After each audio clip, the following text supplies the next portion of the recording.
하나님의 말씀 함께 보겠습니다. 요한복음 1장 42절로 45절까지만 교독하겠습니다. 42절로 45절까지만. 데리고 예수께로 오니 예수께서 보시고 이르시되 내가 요한의 아들 시몬이니 장차 게바라 하리라 하시니라. 게바는 번역하면 베드로라.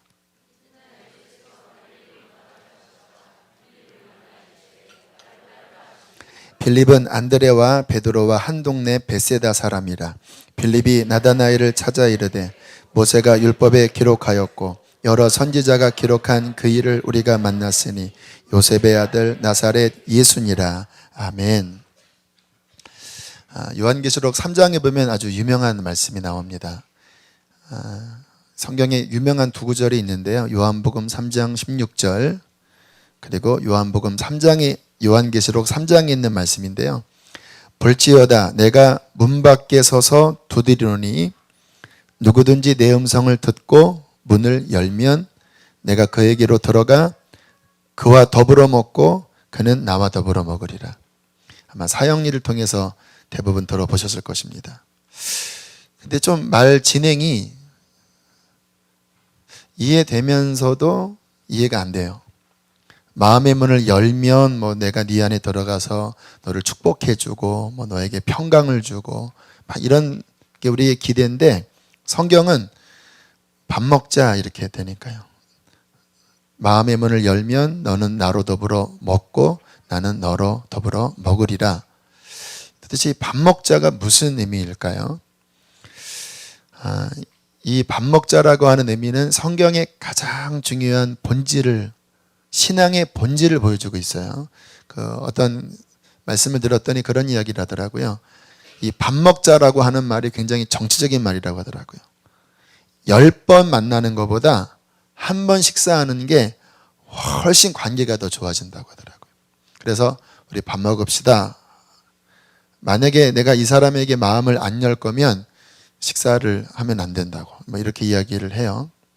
틀린 말은 아닌 것 같습니다.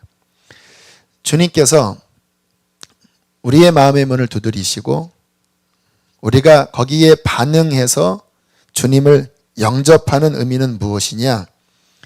예수님과 개인적으로 사귀자는 것입니다. 마치 부부가 또 가족이 또 연인이 다 개인적이죠. 여러분 동사무소 직원이 우리 가족의 신상 정보를 다 파악을 할 수는 있어도 동사무소 직원이 우리 가족을 아는 건 아닙니다. 왜요? 정보만 갖고 있지 관계는 없기 때문에. 가장 친한 관계는 부부가 함께 사는 거지요. 그래서 성경에 알다라고 하는 단어가 히브리어로 야다인데요.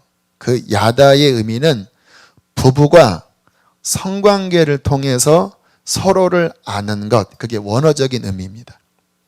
성경적으로 알다, 이것은 개인적인 친분의 관계를 통해서 밥을 먹고 함께 살면서 인격 대 인격으로 알아가는 거예요.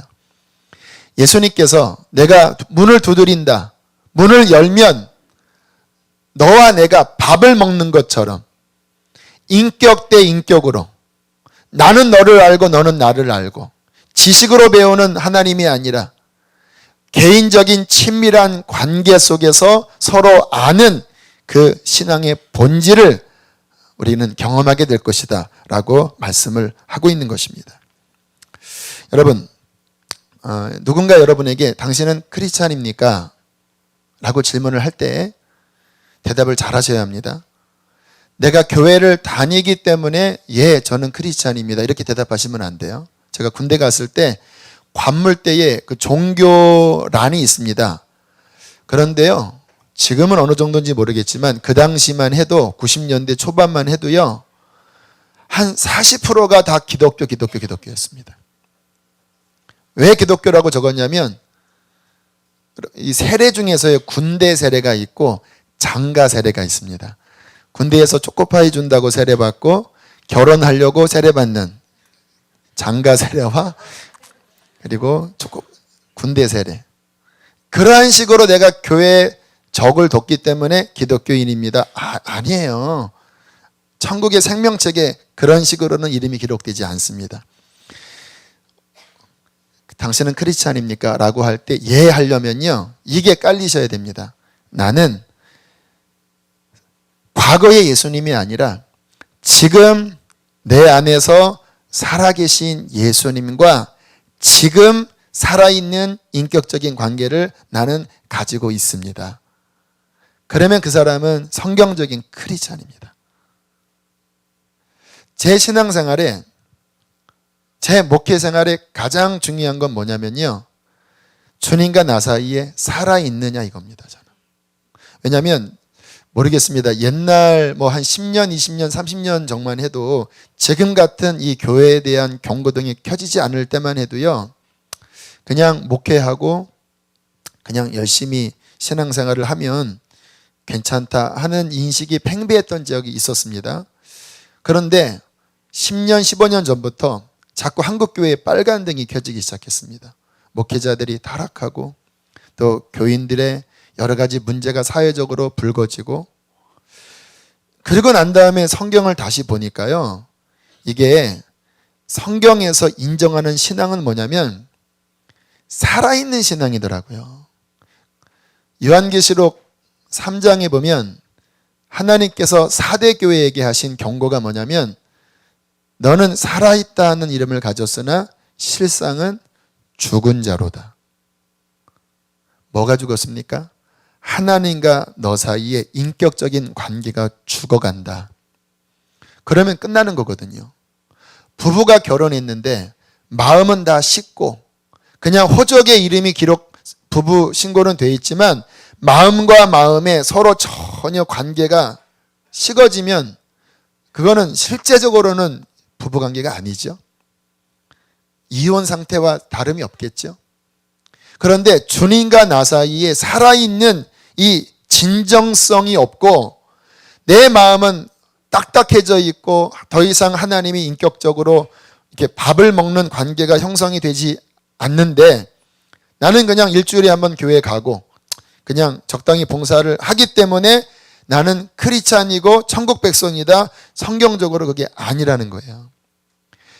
지난번에 한 분이 미국에서 저희 교회 인터넷 설교를 듣고 어떻게 한국에 방문해서 이분이 목사 안수를 받으셨나요? 그리고 식사를 저랑 했던 적이 있습니다.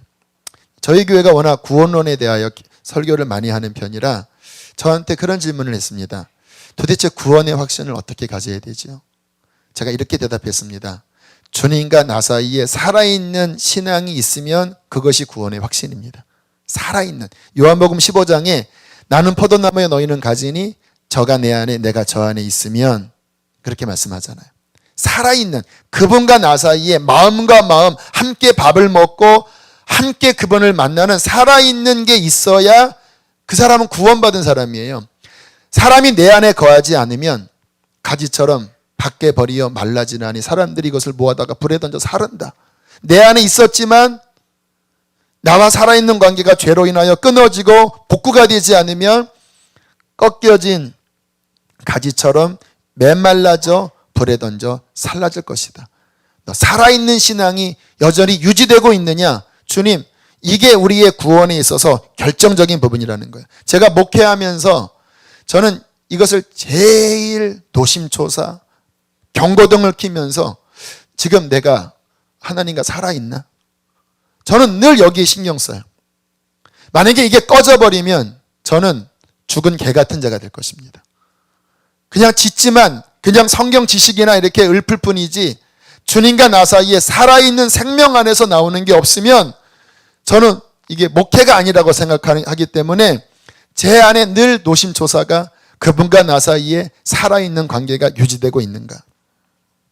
사랑하는 교회 여러분, 주님이 당신 안에 밥을 먹고 함께 살아계시나요? 저는요, 모태신앙이 아니고 기독교적인 배경이 전혀 없는 사람이에요.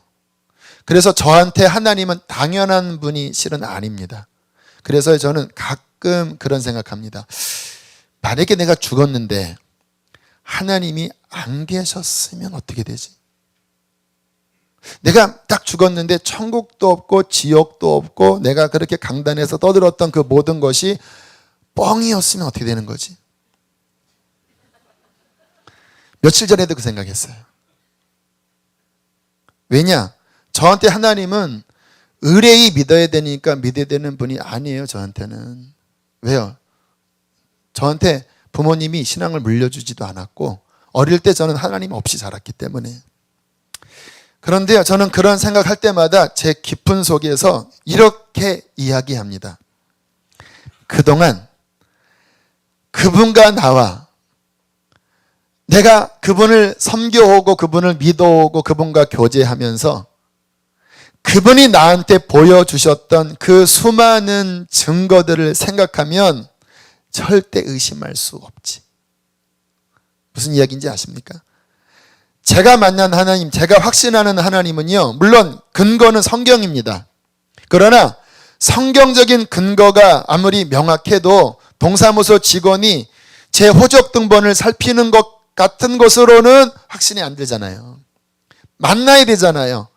성경이 근거지만 저는 성경에 있는 하나님만이 아니라 성경 속에 있는 진리의 하나님이 어제도 계셨고 지금도 계시고 장차 오실 살아계신 하나님으로 나의 삶에 인격적으로 밥을 먹듯이 만나 주셨습니다. 부인할 수 없어요. 목에 칼이 들어와도 나만이 아는 그 명확함 때문에 저는 지금 이렇게 목사로서 말씀을 선포하고 있고요. 그 힘 때문에 저는 지금도 힘있게 주의 일을 감당하고 있습니다. 지난 수요일 날은요, 제가 늘 살아있는 신앙을 유지하려고 몸부림친다고 그러잖아요. 그러면 이제 은혜를 받아야 해요. 하나님의 성령이 정말 나의 마음에 충만하게 부어져야 살아있는 게 늘 유지되잖아요. 마치 여러분 운전하고 하다가 기름 빨간불 들어오면 기름 넣어야 계속 가잖아요. 우리도 그분으로부터의 생명이 날마다 채워져야 그 힘으로 살아가는 거거든요. 그런데 기름 떨어지듯이 제 마음에 그분을 향한 생명력이 고갈될 때가 자주 옵니다. 일주일에도 몇 번씩 와요. 지난 수요일쯤에 제 마음이 좀 컬컬하고 좀 메마르고 그랬어요. 제가 이 앞자리에서 주님 앞에 간절히 기도를 하는데 1시간이 지나도 뭐가 안 열리더라고요. 그 말은 뭐냐면 살아있는 뭔가가 잘 안 잡히더라고요.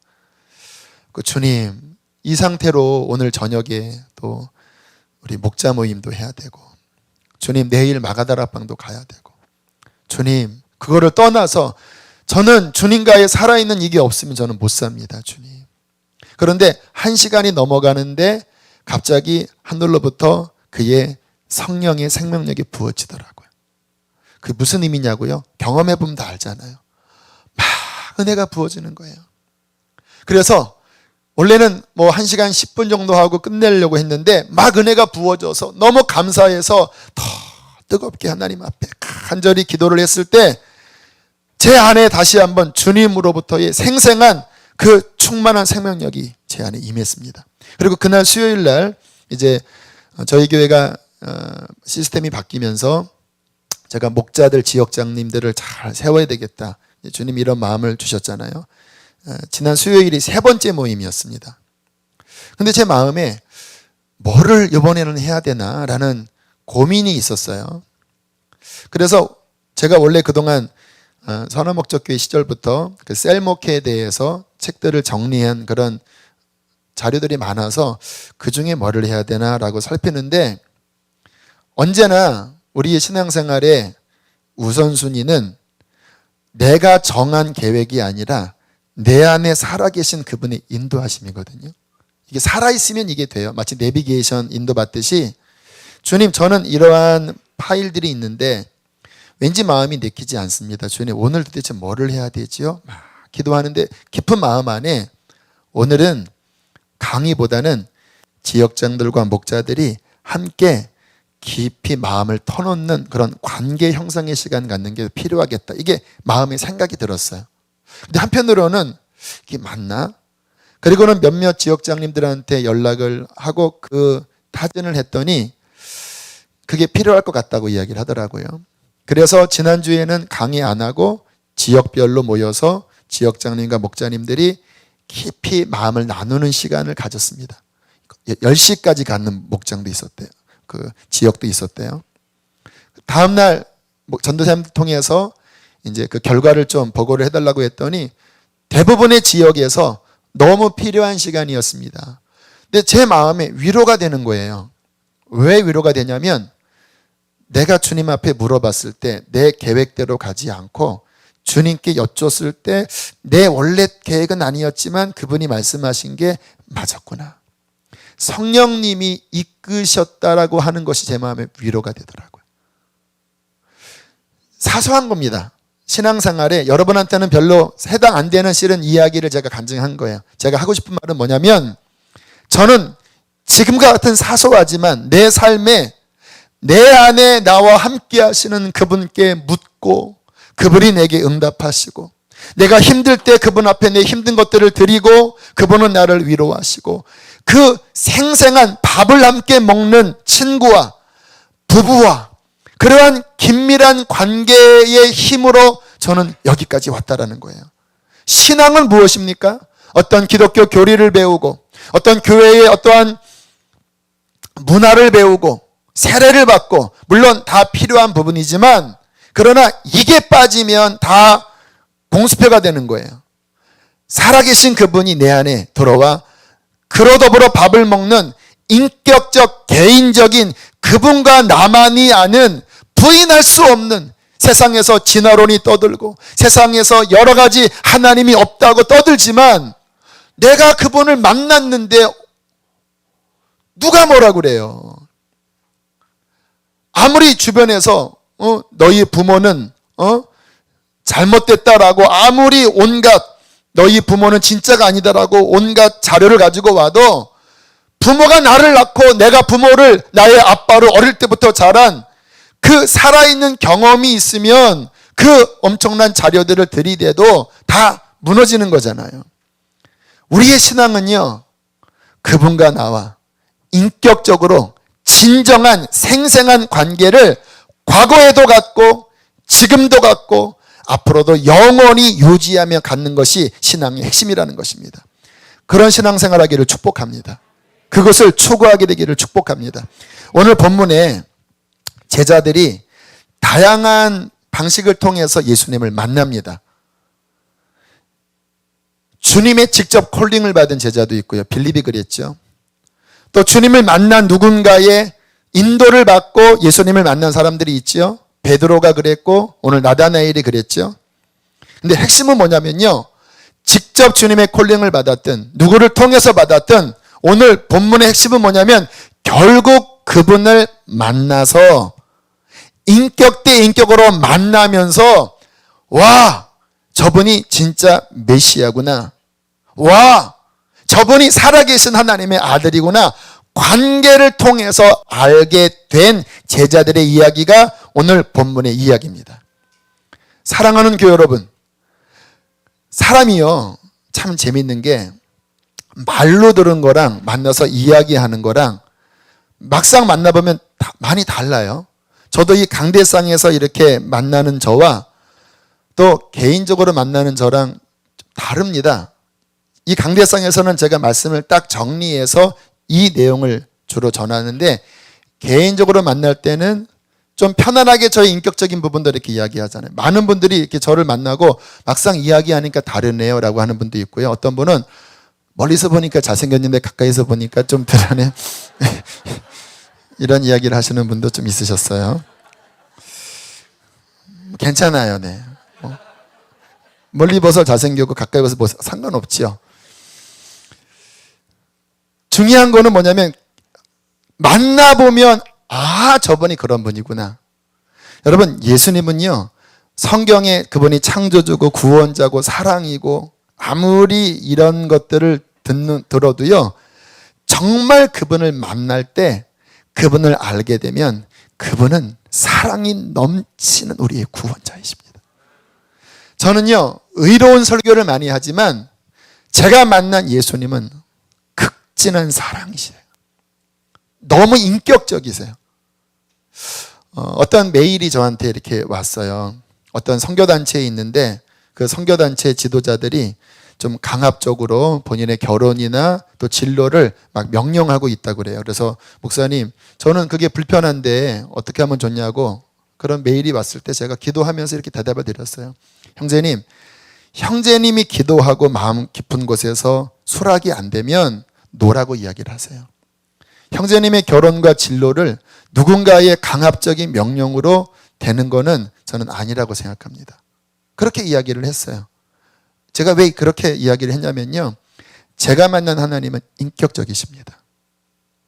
사탄이 굉장히 강압적이지요. 제가 만난 하나님은 인격적이시고, 제가 어떤 힘들 때 그 부분을 기다릴 줄도 아시는 하나님이시고요, 그분이 내 안에 깊은 상함이 있을 때 토닥거리시면서 위로해 주시는 분이시기도 하고요.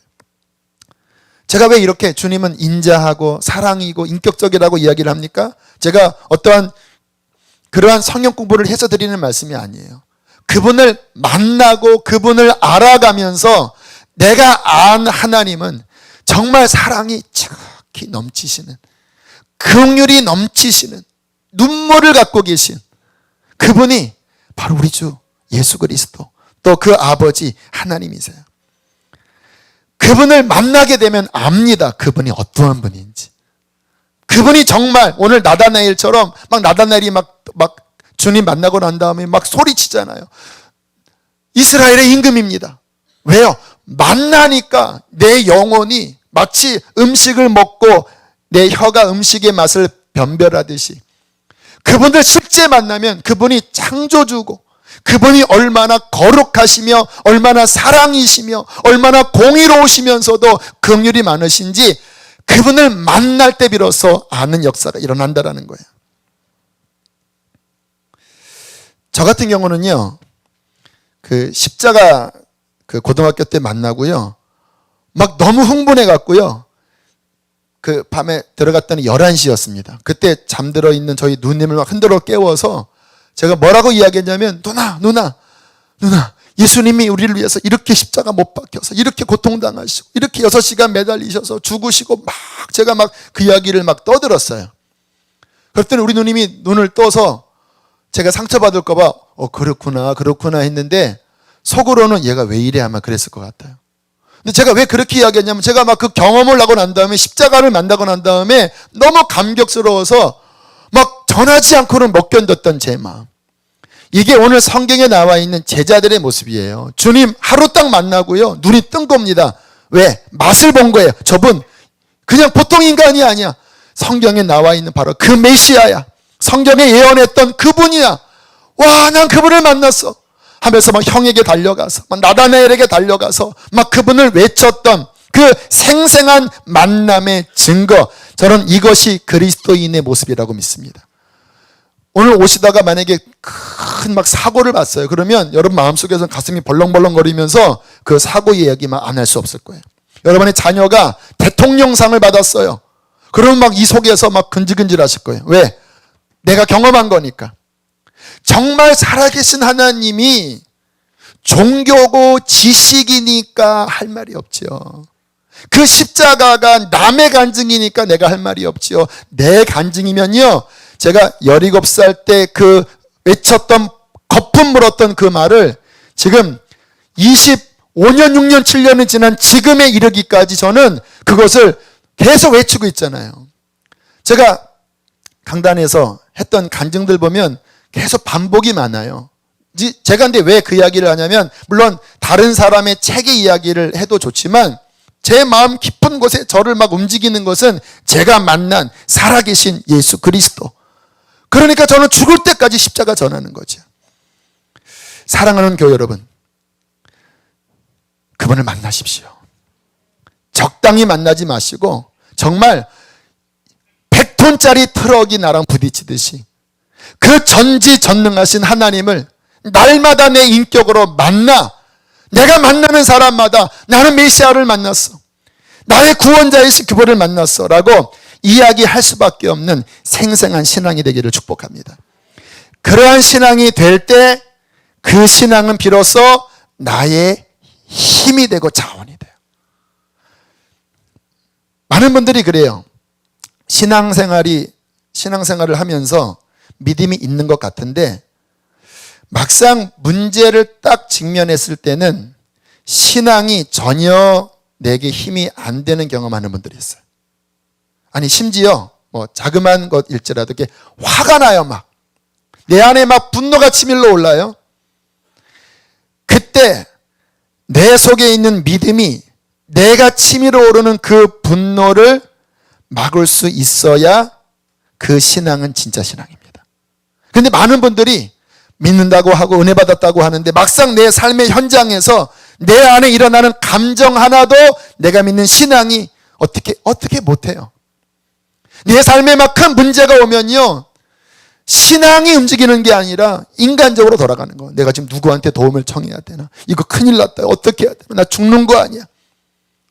왜 그러죠? 도대체 전지전능하신 하나님을 믿는다고 입으로는 이야기를 하는데 왜 내가 믿는 신앙이 왜 내 감정 하나 못 이기고 내 문제 하나 못 이기고 내 죄 하나 못 이기지요? 하나님이 무능력해서 신앙 자체가 거짓이니까 살아계신 주님을 안 만나고 지식으로만 하니까 그게 힘이 되지 않지요. 정말 살아계신 주님일 때 그 살아계신 주님은 나의 안고 일어서 나의 작은 문제부터 큰 문제까지 내 모든 영역에 그분은 전능하신 나의 하나님이 되실 것입니다. 여러분, 주님을 바라보십시오. 그분을 만나십시오. 회중 속에 서 있는 나로서 주님을 만나지 마시고 인격인 나에게 찾아오신 나만이 알고 있는 그 개인의 하나님으로 만나시게 되기를 축복합니다. 우리 박보영 목사님 간증 들어보면 그분이 주님 만날 때의 극적인 이야기 그렇게 하세요. 주님이 이분을 만나시려고 작정하신 다음에 계속 기적을 보여주셨대요. 너 오늘 누구가 찾아올 것이다. 그러면 정말 그분이 찾아오고 너 이제 저 사무실에 들어가면 전화가 올 것이고 그 전화는 누구로부터 온 것이야. 그런데 이분은 계속 의심했대요. 이거는 우연일 수 있어.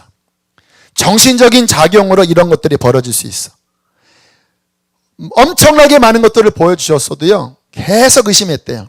근데 마지막 이분이 넘어간 게 뭐냐면 무너진 게 뭐냐면 이제 심장병으로 거의 죽어가셨는데 그날 크리스마스 전에 그 마가다라방 거기서 우두커니 앉아있는데 어떤 분이 오늘 밤 12시에 하나님이 당신을 만날 거라. 그래서 그날 밤에 그 강대상 위로 올라갔는데 갑자기 문을 열고 누군가 들어오더니 쟁반 위에 심장을 담고 자신의 가슴에 손을 넣어 그 허른 심장을 빼내고 새로운 심장을 넣어놓고 그리고 쑥 빠지는 이러한 한상을 본 다음에 그 다음에 자신을 심장을 보니까 심장이 고쳐졌더래요. 그런데 이때 이분이 뒤집어지셨습니다. 왜냐하면 주님이 이렇게 말씀하시더래요. 내가 너에게 수많은 것들을 보여줬어도 너는 나를 거부했다. 그런데 내가 마지막으로 네가 알고 있는 네가 수십 년 공부한 그 의학적 지식의 방법으로 나는 너에게 다가갔다. 본인이 다른 쪽으로 하나님이 오셨을 때는 그렇게 이성으로 밀어넣었지만 본인의 그 영역, 의학의 영역, 이거는 인간적으로는 해결이 안 되는 걸 아는데 의학의 영역으로 하나님이 오시니까 그때 비로소 뒤집어지시면서 하나님께 인생을 드리잖아요. 여러분, 각 사람마다요 하나님이 그 개인의 어떠한 부분에 맞게 그 하나님께서 오십니다. 저 같은 경우는요 제가 주님 만난 그런 과정을 보면 저한테는 치유자로 오셨습니다. 왜냐하면 제 마음 안에 많은 상처들이 있었어요. 그 상처가 해결되지 않고 제 마음에는 늘 슬픔, 울적함, 또 그 울적함과 슬픔이 어떤 죄에 대한 어떤 열린 유혹으로 다가오는 그런 것들이 저의 어릴 때부터 주님 만난 초기에 20대 초기에 이게 있었거든요. 그런데 주님이 제게 찾아오셔서 처음 저를 구체적으로 만나주신 게 제 안에 있는 상처를 하나하나 보여주시면서 그거를 내게 맡겨라 그러시더라고요. 그래서 하나하나 주님 앞에 열어드렸는데요. 하나하나 열어드릴 때마다 그분이 내 마음에 그 아픔들을 하나하나 치료하시더라고요. 제 깊은 내면 안에는요. 깊은 열등감, 낮은 자존감, 또 우울감 이런 것들이 저는 많았습니다. 그런데 주님 만난 그 20대 초반부터 해서 10년, 15년 쭉 지나면서 주님은 내 마음 깊은 곳에 있는 그 열등감, 낮은 자존감을 하나하나 회복해 주셨어요. 주님이 그러시더라고요. 너의 존재 가치는 너의 가정 환경이 아니라 그리스도 예수 안에 네가 있다. 너의 존재의 가치는 그리스도 안에 있는 거야. 그러면서 갑자기 나라는 존재가 나의 어떤 배경이 아니라 나는 이제 예수 안에 있어. 자신감이 막 생기기 시작했고요. 제 깊은 하나의 슬픔들이 치료되면서 그 하나님의 위로의 손길을 경험하고 또 이 위로의 손길이 제가 사역할 때 제가 어떤 부흥 집회를 나가면 내적 치유 사역을 하나님이 간간히 시키세요. 지난 여름 청소년 집회에도 내적 치유 집회를 했어요. 나중에 얘기 들어보니까 많은 아이들이 그 시간에 주님의 만지심을 받았다고 하더라고요.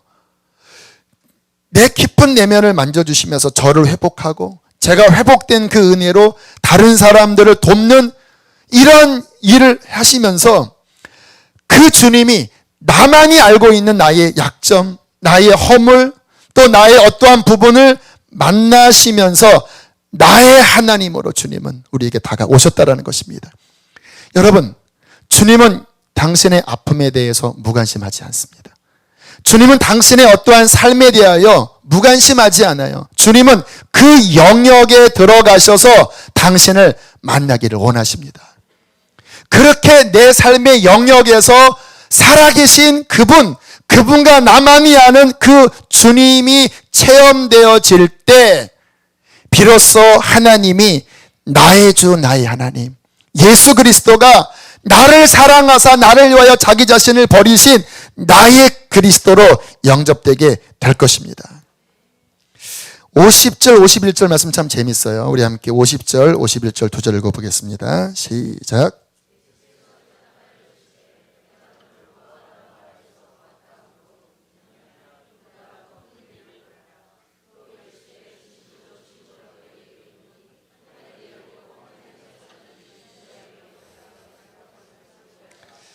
자, 예수님이 이제 나다나엘과 대화 나누는 장면인데요. 나다나엘이 주님을 이렇게 만나면서 자신을 알아주는 주님을 만나면서 깜짝 놀랐습니다. 그래서 예수님께 신앙 고백을 했습니다. 당신은 이스라엘의 임금입니다. 당신은 하나님의 아들입니다. 근데 재밌는 이야기를 하십니다. 너는 지금 나를 만나면서 네 마음이 그렇게 감격했니?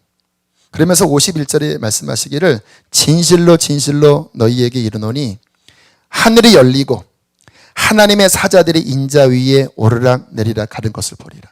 이게 무슨 내용이냐면요. 창세기 27장인가 8장에 보면 야곱이 형을 피해 도망가다가 베델에서 돌베개를 하고 자는데 갑자기 하늘의 문이 열리고 사닥다리가 땅에서 하늘 끝까지 닿아 있는데 거기에 천사들이 오르락 내리락 하면서 그 위에 계신 하나님이 야곱아 야곱아 내가 너와 함께 하겠다. 내가 너를 복주겠다. 그 장면이 있잖아요. 이게 딱 그 내용을 인용하는 본문입니다. 그 표현도 똑같아요. 하늘이 열리고 하나님의 사자들이 오르락 내리락. 그런데 재밌는 표현이 그 창세기에는 사다리를 타고 오르락 내리락이라고 했는데 예수님은 인자 위에 내 위에 천사들이 오르락 내리락 하는 것을 보리라. 무슨 말입니까? 구약 성경에 나와 있는 그 야곱의 사다리가 바로 나다. 그 사다리를 통하여 하나님과 야곱이 만났듯이 나를 통하여 너희들이 하나님을 만나고 나를 통하여 그 성경에 예언된 모든 것들이 실제고 나를 통하여 천국으로 가는 길이 진짜라는 것을 너는 이제 나를 만남으로 알게 될 것이다. 이게 처음에는 그냥 내 상처, 나의 어떠한 문제를 알아주시는 나의 하나님이지만요, 그 인격적인 관계가 깊어지면 그 하나님이 정말 성경의 하나님이고 정말 그 하나님이 살아계신 하나님의 아들이라는 진실한 신앙 고백으로 이어지면서 그 인생이 이제는 하나님 나라를 위하여 살아가는 제자의 삶으로서 살아갈 수 있다는 것입니다.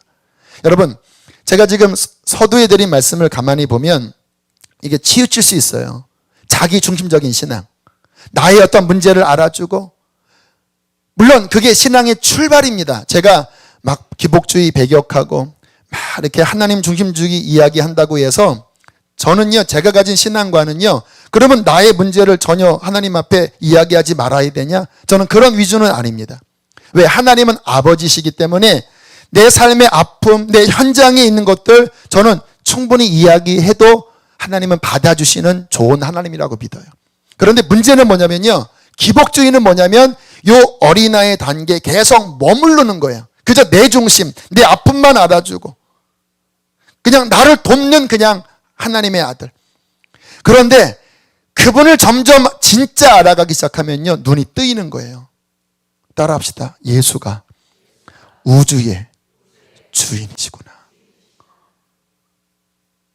그분을 알아가면서 인생의 축이 바뀌는 거예요. 그전에는 내가 중심축이라 나의 문제 앞에 찾아와 주셔 나를 긁어주시고 나를 만나주시는 살아계신 하나님, 대부분 이렇게 주님 만나요. 저도 그렇게 만났어요.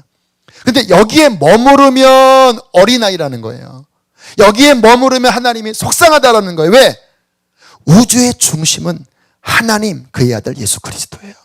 우리의 사는 목적은 그저 내 잘 먹고 잘 살고 내 자녀 잘 키우는데 하나님이 뒤치다거리하는 그냥 저 불교에서나 무속종교에서 하는 그러한 정도의 기독교가 끝나는 게 아니라 어제도 계셨고 지금도 계시고 장차 오실 전능자 하나님, 이 세상은 끝나지만 하나님의 나라는 영원하리라.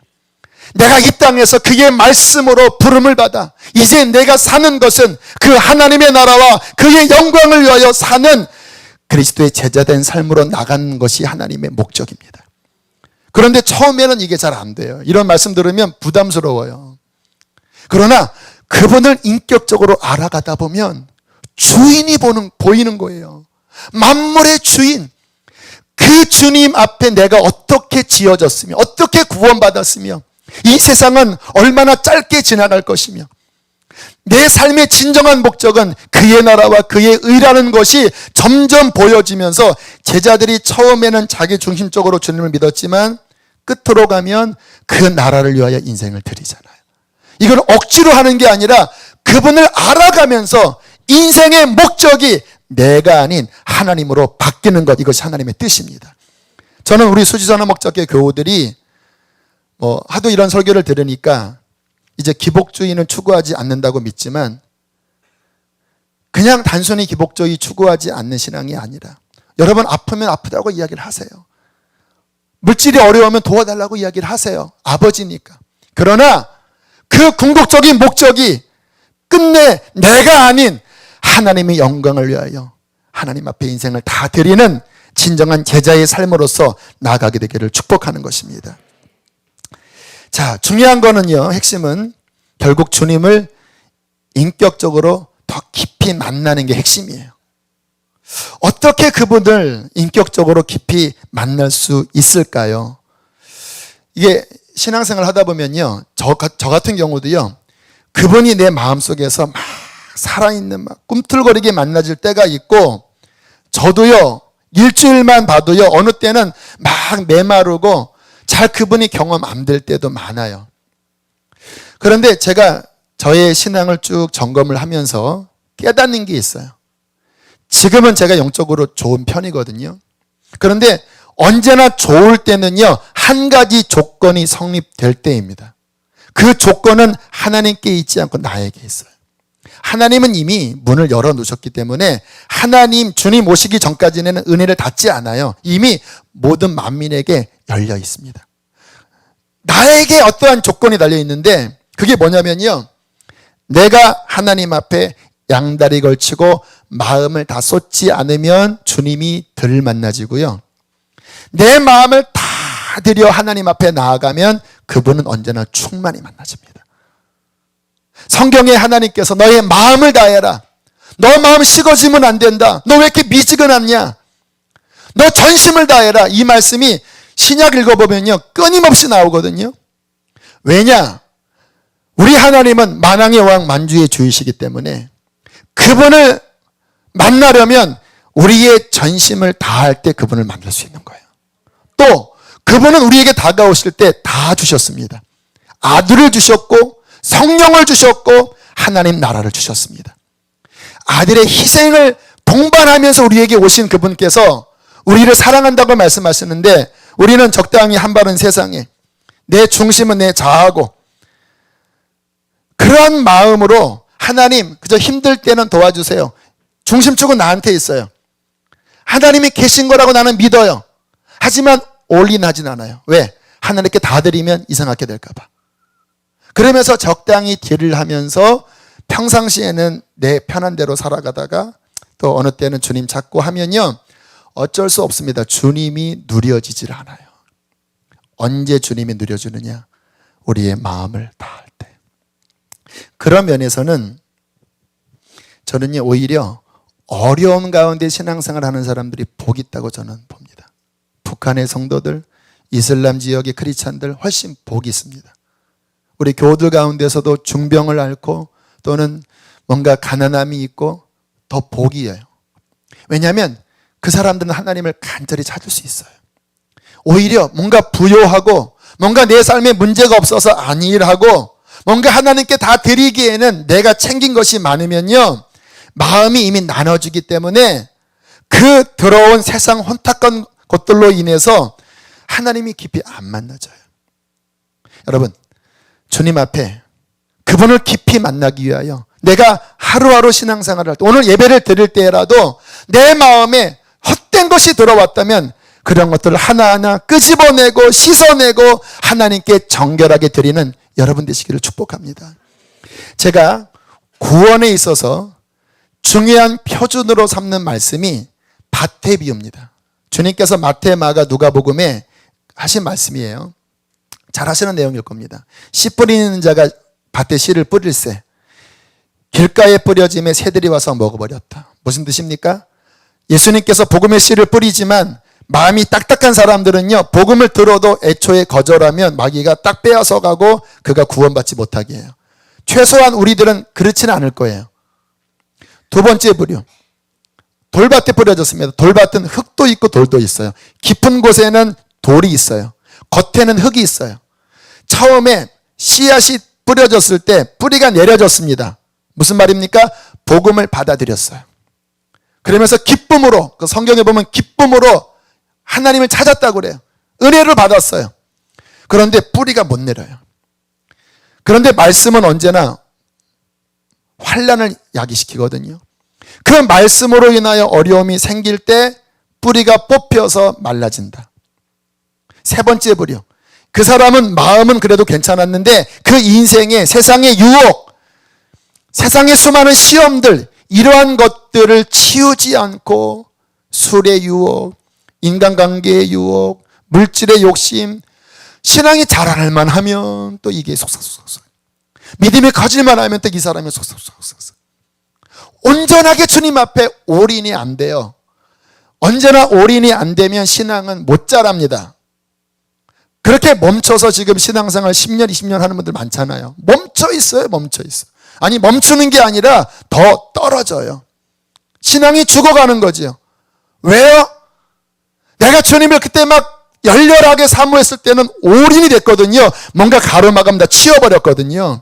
그때 막 올라갔다가 다시 허용된 세상과 욕심과 유혹으로 인하여 신앙은 멈추고 열매 맺지 못하는데 여기까지 버려지는 밭입니다. 저는 목사이기 때문에 제가 가장 관심 두는 것은 여러분의 영혼 구원입니다. 근데 성경적인 영혼 구원은 뭐냐면요, 착하고 좋은 마음으로 말씀을 받아 100배, 60배, 30배의 결실을 맺는 거예요. 그 말은 뭐냐면 그 신앙생활에 많은 유혹과 많은 시험이 있지만 끝내는 그런 것들을 다 버리고 하나님이 원하시는 천국 열매를 맺는 구원받은 백성이 되는 것이 하나님의 뜻인 것입니다. 그런데 제가 이렇게 봐요. 도대체 어떠한 사람이 좋은 밭으로 열매를 맺고 어떠한 사람이 자라다가 결국은 퇴보해서 버려지는가? 하나입니다. 하나. 다 말씀도 동일하게 뿌려지고 다 은혜도 받고 하는데 끝까지 가는 사람들은 한 부류의 사람이에요. 마음을 다하여 하나님을 쫓는 사람. 따라합시다. 예수가 결론인 사람만이 끝까지 간다. 이게 왜 그러냐면요, 시험이 참 많거든요. 여러분, 신앙생활이 살아있는 신앙생활을 끝까지 가기에는 너무나 많은 장애 요소가 있습니다. 오늘도 우리 형제님이 간증했죠. 그 세상에 나가면 얼마나 유혹이 많습니까? 또 내 육신은 얼마나 그런 것들을 좋아합니까? 교회 와도 교회 안에도 시험거리 많아요. 우리가 정말 그분 안에서 살아있는 신앙생활을 하기에는요, 너무나 많은 영적 바이러스가 우리의 영혼을 틈만 나면 갉아먹으려고 또 끄집어담고 또 유혹 주고 마귀가 또 태클 걸고, 그러니까 정말 많이 쓰러집니다. 제가 사역하면서 막 은혜 받고 막 방언도 받고 했던 많은 사람들이 굉장히 많이 떨어졌어요. 지금 그 아이 교회 다니냐? 교회 안 다닌대요. 왜 그러죠? 왜 그때 은혜 받, 그때 방언 받은 건 도대체 뭐지요? 심지어는 뭐 자살했다고 하는 이야기도 뭐 얼핏 듣기도 하면 충격을 받았어요. 그때 막 방언 받았다고 했었는데, 이게 무슨 말이죠? 그냥 주님 만났으면 무조건 천국 갑니까? 아니거든요. 하나, 시험이 오고 어떤 유혹이 와도 그 깊은 마음에 나는 주님 없이는 못 삽니다. 내 인생의 결론은 예수 그리스도입니다. 다 잃어버려도 나는 주님만은 놓지 않겠습니다. 이 진실한 주님에 대한 온전한 마음이 있는 사람은요, 시험이 와도 결국은 극복하고 예수 붙잡고 신앙은 자라날 것입니다. 참 어제 참 감명 깊은 간증을 들었어요. 증권가 계통에서 일을 하면서 마음이 괴로웠다고 하더라고요. 왜냐하면 저는 잘 모릅니다. 어떠한 것들을 이렇게 사람들 고객을 유치하기 위해서는 약간의 거짓말, 과장도 늘 섞어야 된대요. 그러면서 많이 이렇게 유치도 하고 돈도 벌었지만 거짓말하고 또 그 안에 투기적인 요소도 많고 하면서 힘들었다라는 거예요. 결국 이런저런 과정 속에서 다 잃고 지금은 밤새 유통업계에서 일하는 그런 일을 하는데요, 표정이 너무 밝으시더라고요. 지금이 훨씬 편합니다. 왜냐하면 땀 흘려 돈을 벌고, 많이 벌진 않지만 제가 틈틈이 시간을 내어서 성경을 읽고 지난 6월부터 12월까지 성경 2독을 하셨대요. 지금 마음이 너무 편합니다. 제가 그 이야기를 들으면서 느꼈습니다. 이분은 주님이 결론이기를 힘쓰는 사람이구나. 여러분, 우리의 인생에 저는 우리 교우들이 제가 바라는 거는요, 정말 주님이 기뻐하시는 그 순전한 신앙인이 되어 주님 만나게 되길 저는 바라요. 그게 제 설교의 목적이고 제 목회의 목적입니다. 이번에 요한계시록 오늘까지 다시 지난번 후로 3번을 더 읽었거든요. 제가 막 가슴이 막 불이 타는 말씀이 있어요. 그게 뭐냐면, 이게 하나님의 마음이 결국은 그의 교회를 거룩한 신부로 만들어서 어린 양 예수와 마지막 혼인시키고 그와 함께 영원한 나라를 유업으로 받는 게 하나님의 성격의 결론이더라고요. 그러니까 왜 하나님이 지금 마음 다하세요? 하나님 뜨겁게 만나세요. 왜 이렇게 설교를 하게 하시냐면요, 하나님의 마음은 그냥 뜨뜻미지근한, 그냥 세상 사랑하고 그냥 이름만 걸치는 이러한 식의 신앙은 애초부터 하나님은 계획한 게 아니에요. 주님은 그런 것들을 못 견뎌야 하세요. 왜? 그 아들과 그 피로 구원받은 우리들을 거룩하게 만들어서 결혼시키려고 하는 게 주님의 계획인데, 그의 신부된 교회가 눈이 풀어져서 기도도 제대로 하지도 않고 요만한 시험에 막 넘어지면서 막 갈등하고 그냥 세상을 헤매는 사람이라면 그게 어떻게 신부입니까? 창녀지. 영적 창녀지. 어린 양의 신부는요, 어린 양이 어디로 이끌든지 그를 따라가고 그의 말씀에 순종하고 죄를 회개하고 혐오하고 정말 주님의 십자가 붙잡고 주님을 계속해서 따르는 자가 그리스도의 신부입니다. 제 마음에 막 불이 탔어요. 그 성경을 읽고, 하나님, 저는 우리 교회 그냥 그럭저럭 사람만 모으는 그런 목회하지 않고요, 오늘 설교도 이런 설교 듣고 누군가 부담스러워서 혹 안 나올지 몰라도 제 목회의 방향은 어린 양의 신부를 만들겠습니다. 정말 하나님의 말씀 앞에 주님 사랑하고 정결하고 주님 오실 그날에 주님께 품에 안길 수 있는 구원받은 백성을 준비시키길 원합니다. 저는 능력이 부족합니다. 하나님 저에게 능력 주십시오. 저는 능력이 부족해요. 하지만 간절하게 호소합니다. 여러분 예수님께 마음을 다 드리십시오. 그것은 옵션이 아니고 그것은 유일한 결론입니다. 그것만이 하나님이 기뻐하는 신앙이고 그때 주님을 만나게 되고 그때 우리는 살아있는 신앙으로 주님 나라까지 무사히 갈 수 있을 것입니다. 그 역사가 일어나기를 축복합니다.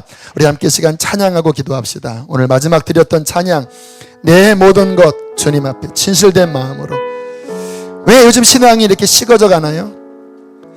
왜 이렇게 내 마음이 냉랭해져 가나요? 교회에서는 멀어지고 교회 일이 부담스럽고 왜 그렇지요? 마음에 잡것이 들어온 겁니다. 잡것이, 세상 잡것이. 창녀처럼 살지 마십시오. 주님만을 사랑하십시오. 당신의 마음을 다 드릴 때 주님은 당신을 깊이 만나 주실 것입니다. 함께 우리 찬양 고백하고 기도합니다. 내 모든 것, 내 모든 것, 나의 생명까지 다 주님 앞에 드립니다. 드립니다.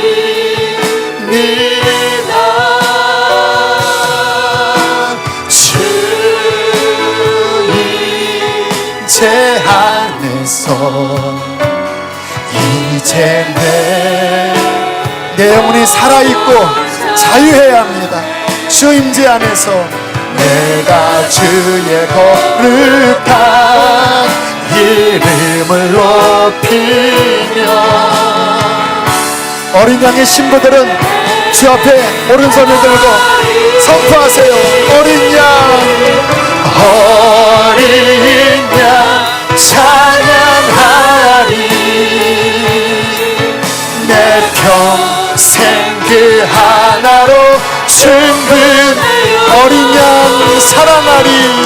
우리의 신랑이신 어린 양 사랑하리. 내가 우리의 마지막 한 번 더 어린 양을 높여드릴까요? 어린 양 찬양하리. 어린 사랑합니다. 주님 당신의 신부들을 준비시켜 주십시오. 하나님 내 평생 그 하나로 충분해요. 어린 양 찬양하리. 내가 주의 임재. 우리 시간 먼저 기도하실 때 주님 내 마음을 씻어주십시오. 왜 내 마음이 이렇게 냉랭해져 갑니까? 살아있는 주님과 밥을 먹는 이 친밀함이 왜 떨어져 있습니까? 하나님 큰일 납니다. 나를 주의 보혈로 씻어주시고 주님 외의 잡것들을 내 마음에서 다 씻어주시옵소서. 회개하시며 기도하시겠습니다. 할렐루야. 살아계신 하나님 친구들을 준비시켜 주십시오. 마음에 더러운 것들도 들어와서 우리의 영을 죽이고 우리의 마음을 또한 냉랭하게 만들었습니다. 회개합니다. 회개합니다. 아버지 예수의 보혈로 성령의 능력으로 주의 백성들을 씻어주십시오. 주의 백성들을 씻어주십시오. 주의 백성들을 씻어주십시오. 살아나라. 살아날지어다. 죽어가지 말고 살아나라. 다시 회복될지어다. 하나님 아버지 저는 씻어주소서. 보혈로 깨뜨려 주시옵소서. 예수의 피로 깨뜨려 주시옵소서. 불쌍히 여겨 주옵소서. 주님 예수의 보혈의 권능 성령의 불의 능력으로 주님 태우소서. 주님 씻어주시옵소서. 정결하게 하여 주시옵소서. 정결하게 하여 더 회개하세요. 진실하게 회개하세요. 하나님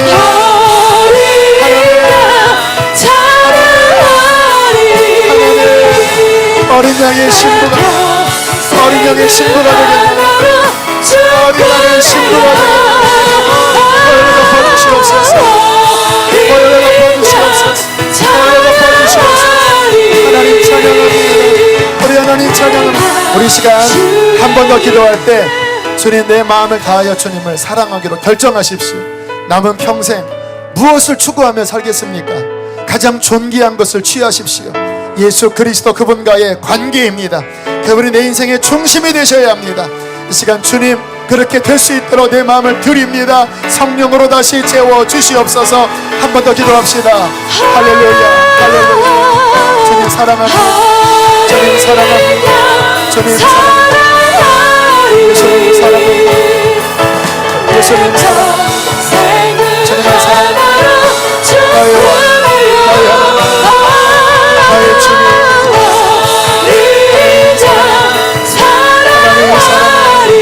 하나님 사랑합니다. 주님께 마음을 드립니다. 주님께 마음을 드립니다.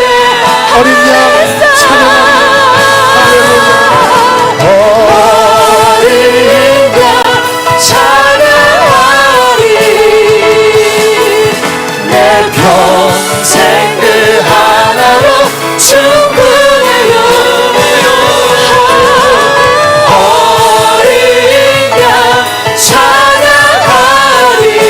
찬양하리. 내가 주의 임재 안에서. 하나님, 내 남은 평생 주님과 친밀히 동행하기를 원합니다. 그것만이 나의 기쁨이고 그것만이 내 인생의 목적입니다. 어디서 떨어졌는지, 무엇 때문에 내 마음이 이렇게 식어져 갔는지, 무엇으로 인하여 내 마음이 이렇게 혼탁해졌는지를 하나님 알게 해주셔서 어린 양의 피로 다 씻어지게 하여 주시고 다시 한번 정결히 나의 마음을 주님께 다 드리게 해 주시옵소서. 주님을 바라보라. 너를 위하여 십자가 지신 예수 그리스도를 바라보라. 너도 주님처럼 너의 인생을 다 주께 드릴지어다.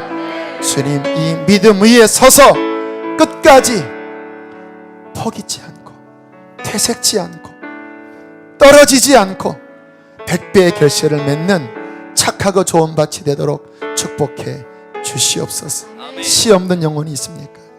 그 마음에 들어온 시험을 성령의 능력으로 몰아내 주옵소서. 주님 한 분이면 충분하다고 고백할 수 있도록 회복시켜 주시옵소서. 예물 올려드립니다. 기쁘게 받으시고 하나님, 우리의 인생의 전역 물질의 영역도 주님께 올려드리오니 통치하여 주옵소서. 하나님의 나라만을 구하며 살게 해 주옵소서. 한 주 동안 어디서 무엇을 하든 주님 동행해 주시고 우리가 마음의 문을 열어 싸우니 우리와 함께 식사하는 친밀함으로 승리케 하옵소서. 이제는 우리를 죄에서 건지신 예수 그리스도의 은혜와 하늘아버지의 그 크신 사랑하심과 성령의 내주 교통 감동하심이 주님만을 결정하고 돌아가는 모든 이들의 심령과 삶 속에 충만히 함께할지어다. 아멘.